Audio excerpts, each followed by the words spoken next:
everyone! Once upon a time, it seemed like iisa lang ang life path para sa ating lahat. But more and more, young people are considering maybe married and kids is not the only option, and maybe being a dink or dual income, no kids, can be something that they can try. So, what does that mean? What does it take, right? And right now, our guest today is someone who I look up to and someone who has been a proud dink for many, many years. So, this is someone whose life journey is absolutely incredible, going from a programmer to becoming one of the Philippines' top models, then an editorial director at Summit Media, and now an executive coach. Everybody, joining us for 5 minutes lang is Myrza Sison. Hi, Hi, Siege. Mirza. Hello. Hi, everyone. Hi, Mirza. You're the first person I know um, who isn't, like a Gen Z person saying that I want to be a dink. Like, I feel like it's a Gen Z millennial Right. phenomenon, but you were so ahead of the curve. Like, you knew. When did you know? Well, I called myself a dink in the 90s pa. So this term is not new. So, yeah, even with previous boyfriends pa, parang we were like, oh, we're dinks, pero ako lang palang may alam. So, yeah, I knew as early as maybe 20 or even younger that I wanted to be childless by choice or child free as it is called now. So don't get me wrong, I love kids. I'm very good with kids. With kids keep saying you should really have kids because you're so good with them, right? But I always say I'm also good in math, but I don't want to be a mathematician. So yeah, I'm the eldest child, and I helped raise my three other siblings because my mom was working. And I did everything like change their diapers and make their milk, make their formula. And so I don't know, maybe it was child rearing burnout that by the time I was 20, I realized, maybe this lifestyle is not for me. What also helped was maybe just a bit of a backgrounder. My dad owns Book Sale, the bargain bookstore chain. And so in my adolescence, I had access to every kind of American publication there was. So it's women's magazines. I was reading Miss Magazine, the feminist magazine founded by Gloria Steinem at age 12. And so I guess I was immersed in a world that I thought was everybody's world, but apparently not. So in that world of mine, in my mind, I had exposure to alternative lifestyles. I read about women achievers who were doing this and that, and some didn't even get married, some never had children. So I thought this was like normal lifestyle choices, only to find out as I guess made my choices public or known that not everybody felt the same way. Yeah. Was it something that you felt like you had to make known? Parang come out as actually ayoko because Right, right right. now I'm 32, I'm 1 year into marriage, and every time I meet someone they're always asking me, "Ano, may baby na ba? When are we gonna have kids?" And I'm okay answering it because I Right, do want to right, have kids eventually, just not now. But I can right, right, imagine right. it must be pretty annoying for someone who doesn't want Super. to have kids. So Well, how did you? yeah. So it's not like I made it public pala. So kasi wala namang platforms noon. But when asked, I had an answer na. And I remember, I think I wanted to high school graduation yata. So that early, and I finished high school at the age of 14. So that early, I think they're saying, what do you want to be when you grow up, or how do you foresee your future? I think I want to be not a wife and not a mother. At age 14 pa lang. But of course, ang yabang, di ba, when you're that age, parang, oh, yabang, di ba? But I didn't naman put that. But parang in my mind, yun na talaga. And then as I reached adulthood, I guess when people would ask, no. So yes, it was super annoying, but I think I made a reel about this, about how I kept my composure in my 30s and 40s when bombarded with insensitive questions like that. Honestly, I would get a little bit annoyed, but I wasn't mad. I wasn't angry. Maybe because I knew where they were coming from. I knew that in their maybe less wide worldview, or maybe ignorance or lack of knowledge of what exists out there, they would, parang they had the right to feel that way because they were limited by what they believed. So I think in the process, I learned to empathize rather than judge people with narrower perspectives. I knew where they were coming from, and I knew where I was coming from. And if there was no intersection, I knew I couldn't force them to understand my views and decisions. So parang in my mind, hindi nila naintindihan kasi siguro hindi sila mulat sa kung anong pwede, kung ano yung possible. Yeah. So I guess Yeah. I got honed in answering all sorts of questions like, kasi ano parang they were very combative. They would say, bakit ayaw mo? Sige nga, isa-isay natin lahat ng ano mo, arguments mo. Parang, oh bakit? Bakit ka Bakit thesis defense?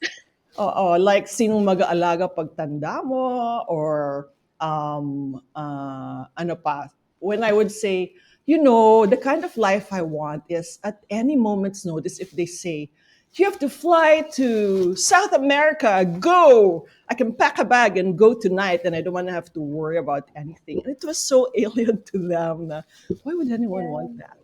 Yon. So, or if they would Yeah. say, sinong mag-aalaga sa'yo pag tanda mo, I would just say, I'm going to make enough money para I can pay for that, right? Like, I know so many people whose children don't necessarily make alaga when they grow old. So it's not a guarantee. So yon. So I, Yeah. I guess I was more compassionate rather than combative. Parang they don't know what they're saying because they Yeah. didn't have access to what I had access to. So yeah. And I also knew that other Yeah. people's opinions did not define me. So I was able to be unaffected by their judgment. So if they thought I was like less of a woman or sinayang ko yung biological privilege to procreate, o sige, isipin mo yun. Pero for me naman, Mm-mm. madami pa akong gagawin, bye. Yeah, I wonder if, lalo na you were a supermodel, if people said things like, oh my gosh, sayang naman, ang ganda-ganda mo, Of para course, sayang sayang yung yung talino. jeans. Yeah, sayang yung jeans, sayang yung talino. Don't you wanna know what your children will look like? May mga apps na po para doon. I think hindi siya sayang kasi gagamitin ko naman yung jeans and talino sa pagtulong ng iba. So, as it happened, I developed a very matriarchal style of management. And in my 25 years of publishing, where I mentored maybe hundreds of young journalists, models, writers, creatives. I think my matriarchal touch probably impacted them. So for me, I had hundreds of children, and I loved, nurtured, cared for them, and maybe raised them professionally as best I knew how. So yeah, may napuntahan yung needs. Yeah, so parang it's not the only way to be nurturing. It's not the only way Right, to be right, kind and compassionate and to do right. something good for the next generation, to leave an impact in the next Right. generation. I I also, forgot to mention also oh yes, very fundamental was this is all in retrospect when I look back, like when people say, bakit hindi ka galit? So inisip-isip ko, oo nga. Fundamental and the most essential thing is I had a strong sense of self-awareness early on. I knew what I wanted and did not want out of life. Parang na-plot ko na, okay, hindi ako, I'm not gonna be a parent. So these are the other things I'm gonna do. And because I embraced my authentic self and my vision of what my life would be, I was able to let go of the need for external validation. So, if you're somebody with a mission and purpose, you just filter out the noise na parang, okay lang, parang Carry lang, sige. Go. Mm-mm. Okay lang. Oo. Yeah. And then it washes off you like water. Yeah. I'm curious because dinks of today have so many resources. If there was a young person today who decided, I want to be a dink, they can look up online. There are, Instagram accounts devoted to tips for dinks, right? But back then in the 90s, pre-social media, right? Pre it becoming a very accepted thing in Filipino society, you had to figure this out on your own. So, ikaw, based on your life experiences, what are the important things that you needed to do as someone who, wanted this lifestyle, right? So, for example, what did this mean for your dating choices, for how you approach new Right. people in relationships? May Right, right, right. declaration ba yan, 'di ba? Right, How did right. it affect planning and so on? Right. I wasn't so cognizant of like, well, I guess parang it just came naturally, like in the course of conversation. Parang ngayon, I guess you really have to ascertain because it's gonna be a sore point of conflict later on, and you really need to know. But yeah, in the beginning, find out na what they want and do not want. I know couples who got married na and then realized that one did not want to have children, and so divorced later. So save yourself the trouble by finding out early on. But yes, I guess my choice of romantic partners, that was like a given.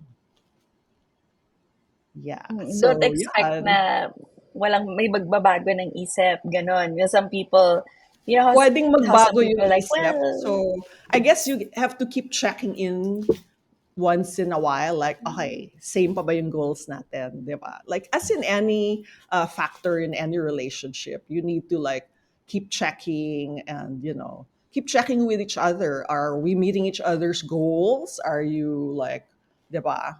How are we with our careers? How are we with money? How are we with children? Di ba?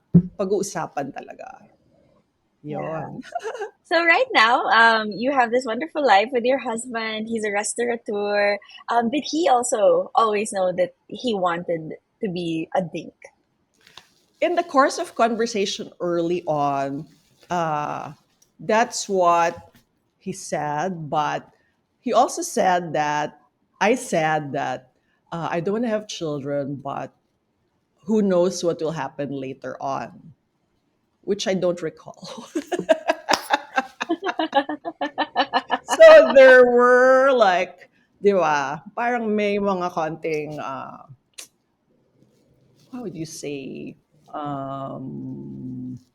wasn't so smooth sailing, but through constant discussion and constant working out, you know, it came to a point where we both grew old na, and then before we knew it, I'm 50 na, so hindi na pwede. But we did discuss it all the time. We discussed like, Mm, what if we adopt, what if we don't? But in the end, I think what we both really wanted for each other won out in the end. So yeah, and now right. we're having the best time, Yeah. Oh, that's so nice. And I love the idea of constantly checking in because I have a very good college friend who, when we were in college, she was hard no on kids. Hard no on kids, and her Right, right, boyfriend was right. also hard no on kids.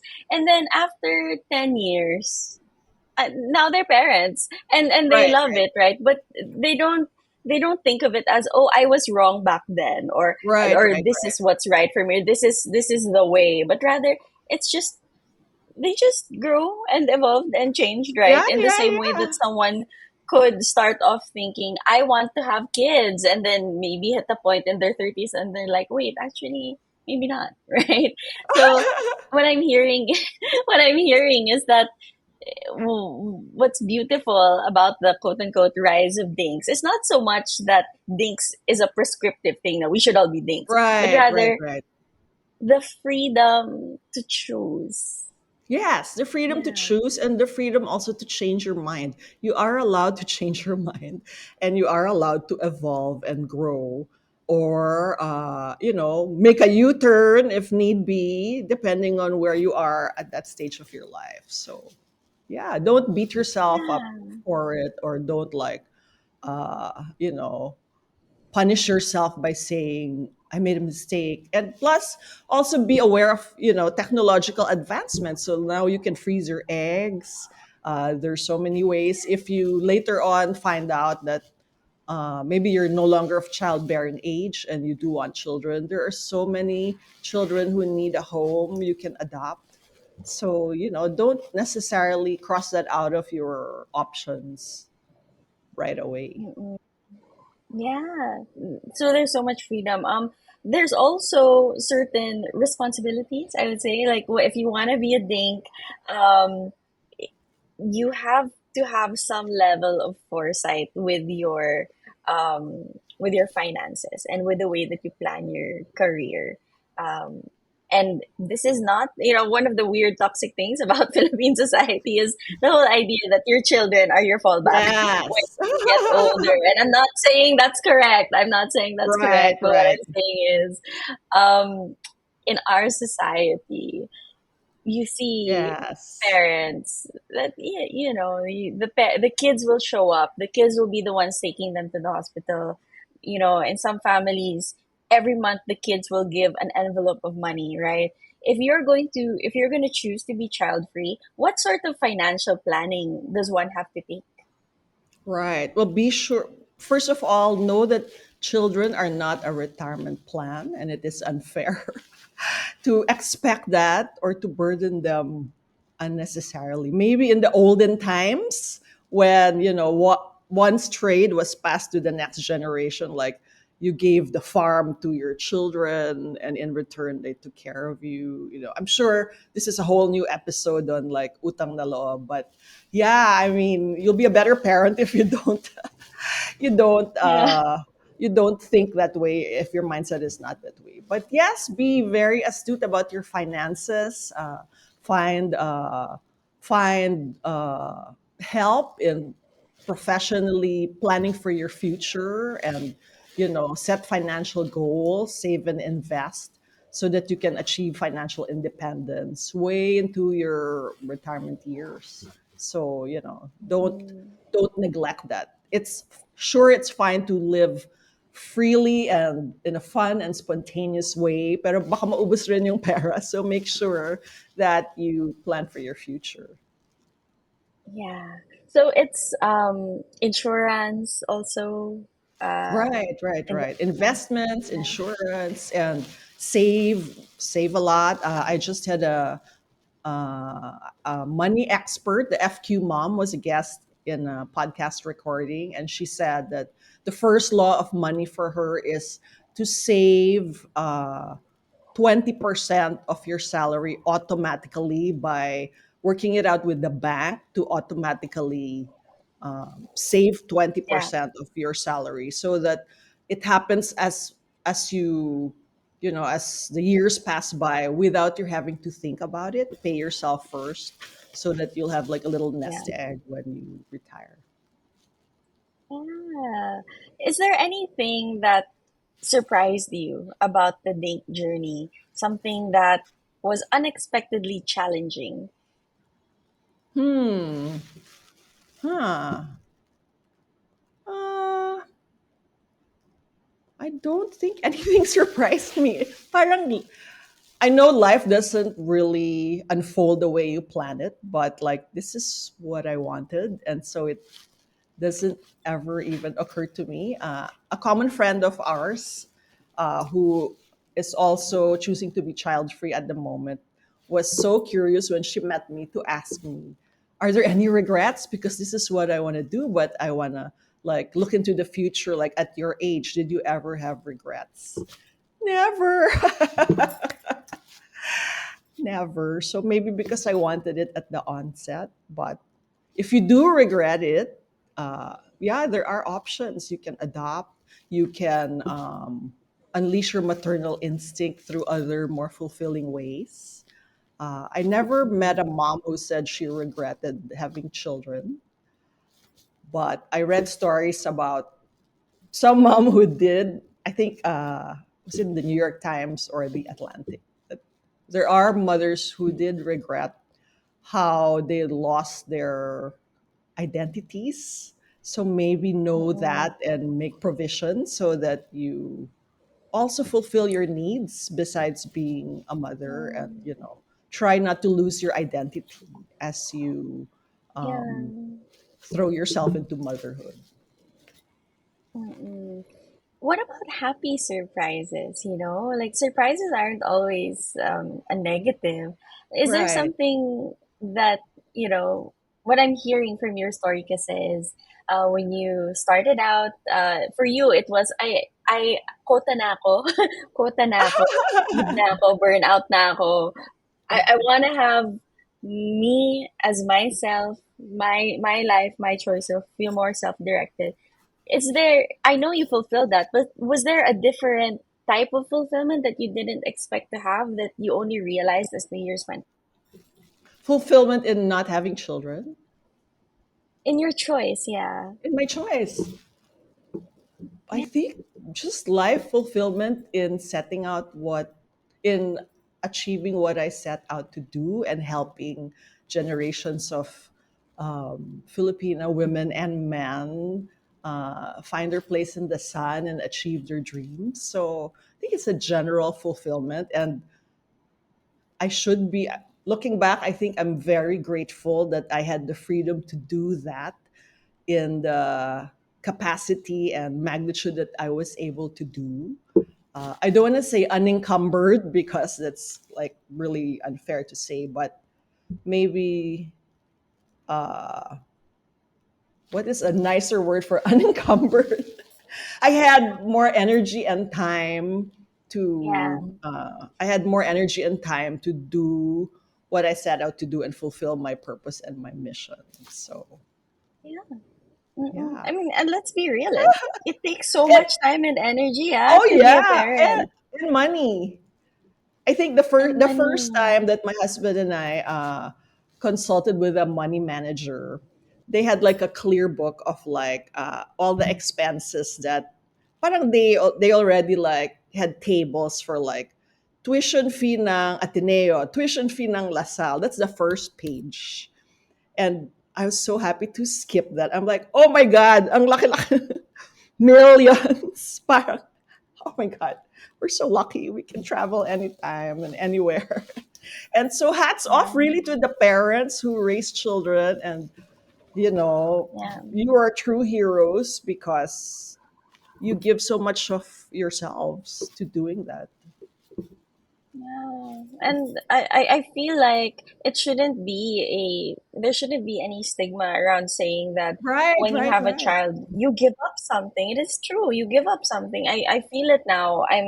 We're hoping to have a kid next year, and I can feel it because I work multiple jobs and I love all of my jobs, but there's also this voice in the back of my head that says, okay, you wake up early and you go to sleep late, and if you had a child, where in that time do you insert, you know, the time to teach a little kid how to read and how to walk and to go to the pedia. Right, right, right. And I know sa sarili ko, I'll have to give it up, and I can already feel myself reorienting and thinking of, okay, among my different hats, which is the one that I can let go of and maybe pick Right, up right, right. later on, and I'm having to Right, make right. this calculation.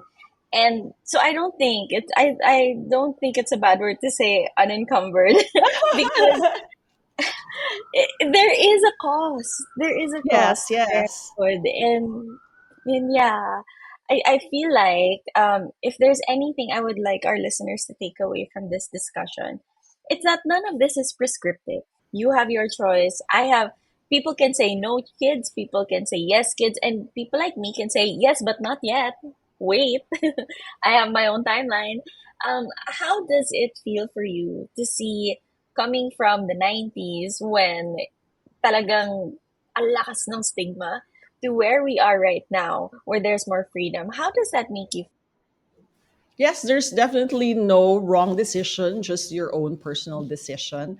And I'm really, really happy that the millennials and the Gen Zs are so brave and courageous and outspoken to make their voices heard, and to always want to talk about things and open up these issues for conversation and dialogue, and really being adamant about pushing for alternative choices and alternative options, and even like, from pushing for diversity in beauty to diversity in, body types or gender norms. Talagang wow, I'm really such a fan of your generation. So I'm really happy that all these things are being brought forward, uh, so that everybody can talk about it. And uh, the more we talk about it, the more we normalize the existence of these choices. And so stigmatization will be, less easy to do once we normalize it. So yeah, yay to that. And thank you to your generation for pushing to be heard and seen and validated. And I think my generation is learning a lot from you. Kaya nga, kayo ang mentors ko.